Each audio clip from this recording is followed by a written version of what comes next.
আসসালামু আলাইকুম প্রিয় গরুপ্রেমী ভাইরা। একজন খামারি হিসেবে আমাকে সবচেয়ে বেশি কষ্ট করতে হয় এই বৃষ্টির সিজনে। মানে এই সিজনে আমাকে এত পরিমাণ কষ্ট করতে হয় যে ভাই আমার জানের মধ্যে চলে যায়। তো বৃষ্টি হোক, জ্বর হোক, আর যাই হোক না কেন, আপনারা গরুকে তো আপনাকে খাবার দাবার দিতেই হবে। তার জন্য আজকে আমি এই মুষলধারে বৃষ্টির ভিতরে চলে আসি আমার গরুকে খাবার দেওয়ার জন্য। আর আপনারা জানেন যে বর্তমানে আমার কিন্তু ঘাসের সংকট আছে, যার ফলশ্রুতিতে আমি প্রতিদিন কষ্ট করে রোদে পুড়ে বৃষ্টিতে ভিজে ঘাস কাটি। সেটা হচ্ছে আমাদের নানা রকম পাট ক্ষেত আছে, সেই পাট ক্ষেতের এরকম যে ঘাসগুলো আছে সেই ঘাসগুলো আমাকে কাটতে হয় দৈনিক 2 থেকে 3 ঘন্টা বা তারও বেশি আমি রোদে পুড়ে এই ঘাসগুলো কাটি। সেটা একটা মাত্র কারণ হচ্ছে আমি একজন প্রান্তিক খামারি, আমি একজন ছোটো খামারি। যে সকল খামারি ভাইরা আমাকে বলেন ভাই আমি একটা খামার শুরু করতে চাই, তো সেই খামারে কী পরিমাণ কাজ করতে হয় একটু আমাদেরকে বলেন। তো তাদের জন্য আজকের এই ভিডিওটা। ভাই একটা কথা বলি আপনাকে, আমার মূলধন যেহেতু কম, আমার ঘাসের খুব একটা বেশি জমি নাই, আমার বেশি খড় নাই, তো আমাকে কষ্ট করে প্রতিদিন এই গরুর খাবারগুলো সংগ্রহ করতে হয় মাঠ থেকে। তো আমাকে এর জন্য যে পরিমাণ কষ্ট করতে হয় সেটা আপনি হয়তো অলরেডি বুঝে গেছেন। 2 থেকে 3 ঘন্টা ঝড় বৃষ্টিতে যখন আমি ঘাস কাটি তখন কিন্তু আমার শরীরের কন্ডিশন খুবই খারাপ হয়ে যায়। দিন শেষে যখন রাত হয় তখন হাত পায়ের ব্যথায় কিন্তু অনেক সময় আমার অনেক খারাপ লাগে। তারপর যখন আবার সকাল হয় তারপরে কিন্তু আমাকে সেই একই কাজ আবার করতে হয়, কারণ হচ্ছে আমার এই গরুগুলোকে বাঁচিয়ে রাখতে হবে। আর কত ইচ্ছা থাকার সত্ত্বেও 8-10টা বড় বড় খামারের মতো আমি আমার গরুগুলোকে দানাদার খাদ্য দিতে পারি না।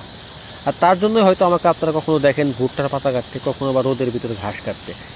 এত কষ্ট যখন আমি করি তার একটাই মাত্র কারণ, সেটা হচ্ছে হক পথে থেকে হালাল রুজি খাওয়ার একটা ব্যবস্থা করার জন্য। প্রিয় খামারি ভাইরা, এই কষ্টগুলোর পিছনে আমার তৃপ্তিও আছে। দিন শেষে আমি তৃপ্তি পাই যে হ্যাঁ আমি এক হক পথে আছি এবং ইমানের সাথে, বিশ্বাসের সাথে আমি আমার পরিশ্রমকে আপনাদের সামনে তুলে ধরতে পারছি। এটাও আমার জন্য অনেক বড় একটা পাওনা। কারণ অনেকেই বলেন ভাই আমি খামার শুরু করতে চাই, আমাকে কী কী করতে হবে। তো আপনারা বুঝতে পারছেন হয়তো ভাই, এর পাশাপাশি আমি যখন সকালে ঘুম থেকে উঠি সর্বপ্রথম আমাকে একটা টিউশন পড়াইতে হয়, সকালে প্রাইভেট পড়াইতে হয় আমাকে। তারপর আমি গরু ঘরে এসে গরুকে খাবার দাবার দিই। এরকমভাবে আমি দিনে 3টা ব্যাচ প্রাইভেট পড়াই। তো এইখানে আমার আরও 3টা ঘন্টা চলে যায়।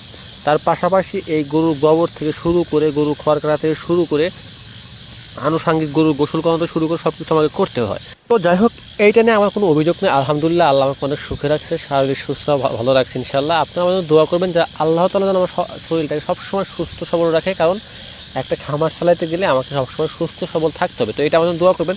আর দেখতেই পাচ্ছেন যে লেভেলে মুষলধারে বৃষ্টি আমাদের এখানে হয়েছে, সেক্ষেত্রে দেখতে পাচ্ছেন ঘাসের জমিতে কিন্তু অলমোস্ট 4 থেকে 5 আঙ্গুল কিন্তু পানি জমে গেছে। আর এই সময়ে আপনারা ভুল করে কিন্তু ঘাস কাটবেন না, কারণ এই সময় ঘাস কাটলে ঘাসের যে মোথা আছে সেটা কিন্তু পচে যাবে।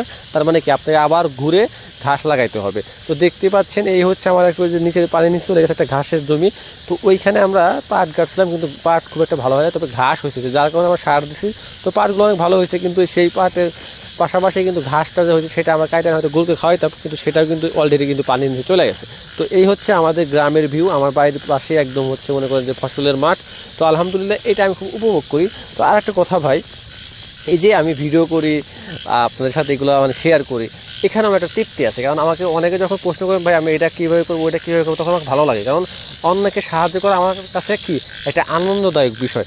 এবং একটা কথা আরও বলি আপনাদেরকে, এই যে মনে করেন যে সারাদিনের ব্যস্ততা শেষে আমি মাঝে মধ্যে কিন্তু আপনাদেরকে প্রতিদিন কিন্তু ভিডিও দিতে পারি না। আর এর একটা মতো কারণ হচ্ছে আমাকে অনেক পরিশ্রম করতে হয় ভাই। আমি চাইলেও আপনার সাথে ভিডিও শেয়ার করতে পারি না প্রতিদিন। তো আমিও আমার আর একটা স্বপ্ন দেখি যে আমার ভিডিওতে লাখ লাখ বা মিলিয়ন মিলিয়ন ভিউ হবে। তো সেটা হয় না, আমি এটা বুঝতে হয়তো আমার ভিডিও কোয়ালিটি খুব একটা ভালো না। তো সবাই আমার জন্য দোয়া করবেন এবং চ্যানেলে নতুন অবশ্যই সাবস্ক্রাইব করবেন। আসসালামু আলাইকুম রহমতুল্লাহ। এবং আপনার গুরুত্বপূর্ণ মতামত কিন্তু অবশ্যই কমেন্ট করে দেবেন। আলহামদুলিল্লাহ, আসসালামু আলাইকুম রহমতুল্লাহ।